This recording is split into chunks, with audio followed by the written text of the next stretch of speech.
اهدأ يا روحي. بسم الله ما شاء الله.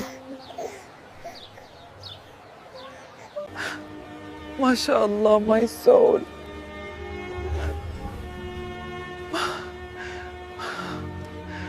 الأين ها يا كريم؟ لازم نخبئ الخراز. بس ليش مريم؟ هي مش بتوجع. أنا لا أفهم لماذا تفعل ذلك؟ في كل مرة تضحك فيها فطوم يكون بي ما شاء الله. إنها محسودة يا كريم. نظرة واحدة من العين الخطأ وتمرض. بإنها محسودة.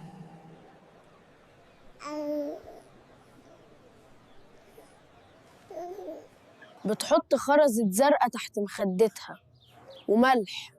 دايما بتقول عين الحاسد فيها عود.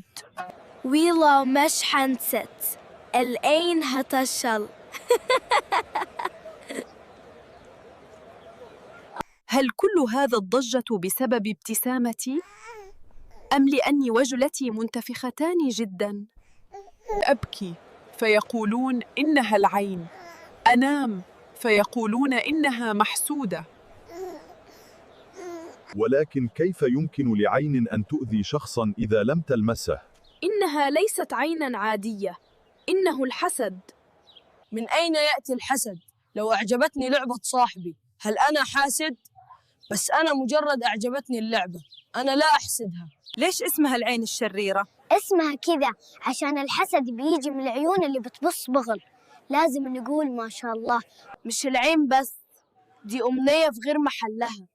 أمي بتقول إن القلب النجس بيخلي العين تطلق شر.